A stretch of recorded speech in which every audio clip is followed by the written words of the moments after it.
All right, this is I want to go into the book of Nahum, going to a destruction of Babylon and how Babylon is going to be destroyed. This is Nahum chapter 3 and verse 1. Woe to the bloody city! It is all full of lies and robbery. The prey departeth not. So now, Most High often speaks through similitudes. I want to grab that in Hosea 12 and 10.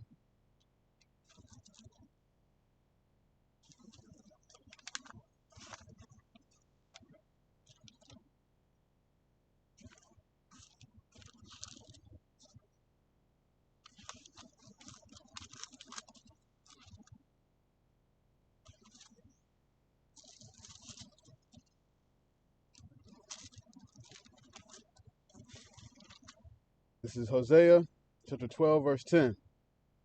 I have also spoken by the prophets, and I have multiplied visions, and have used similitudes by the ministry of the prophets. So, similitudes are things that are similar.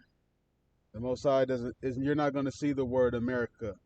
You're not going to see the words Washington D.C., the Vatican, and London. You're not going to see uh,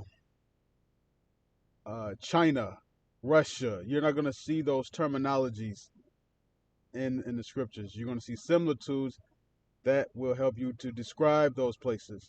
So you have to have a spiritual eye and a spiritual ear, to be able to discern. So having back over here to Nahum chapter 3, verse 1, it says, Woe to the bloody city. So now, the bloody city. Now, how is how do you get blood? You got to get cut. You got to get cut, stabbed. There's this city that's scripture is talking about in Nahum chapter 3, verse 1, has a reputation of being bloody, meaning it kills a lot. It stabs, slices. You know, you go into a Genesis. Matter of fact, I'll grab that instead of just paraphrasing it. Genesis 27 and verse 40.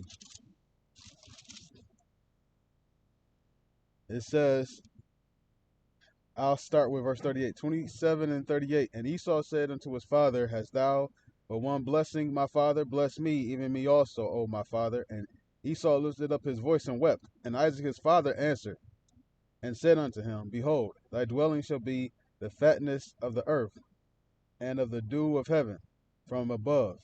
And by the sword shalt thou live, and shalt serve thy brother.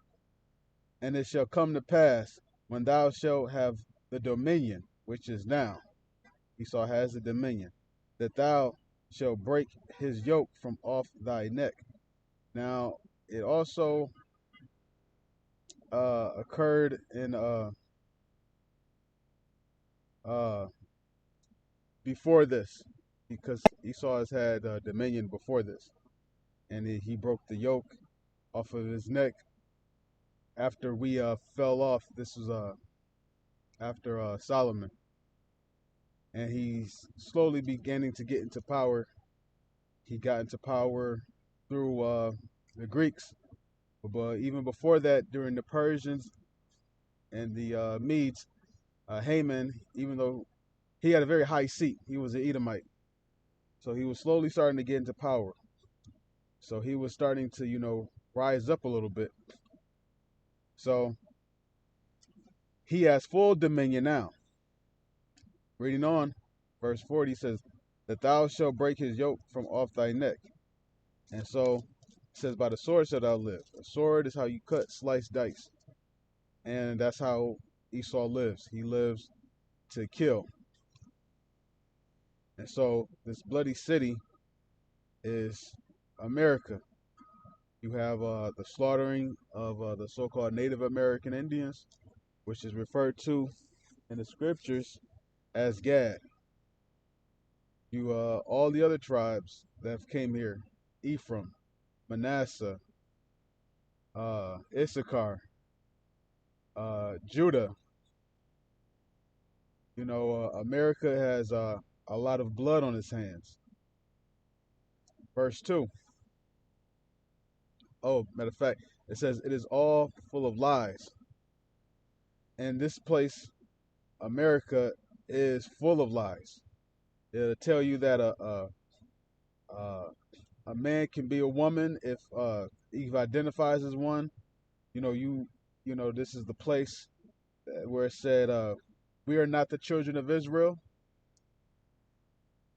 And then Hosea chapter 1 prophesies how in the land where it says we're not, we will be called the sons of the living God.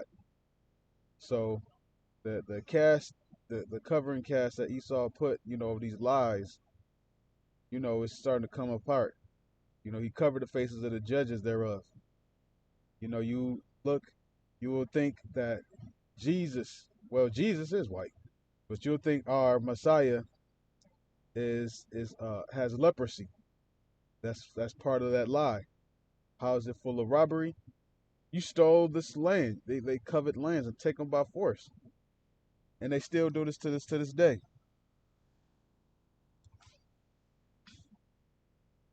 Reading on, verse 2. The noise of a whip and the noise of the rattling of the wheels, and of the prancing horses, and of the jumping chariots. The horseman lifteth up both the bright sword and the glittering spear. And there is a multitude of slain, and a great number of carcasses, and there is none end of their corpses. They stumble upon their corpses. Before America gets hit and burned, there's going to be a lot of killing. I talk about this. There's going to be an ethnic cleansing of Israel. Judgment shall begin at the house of Israel first. And so you're going to have a lot of Israelites that's going to die. 2/3 specifically. Some of those 2/3 going to be cut off by missiles. You're going to have some people that's going to be killed by famine, by the sword, by diseases. You got people literally dropping dead from taking that shot, that clot shot.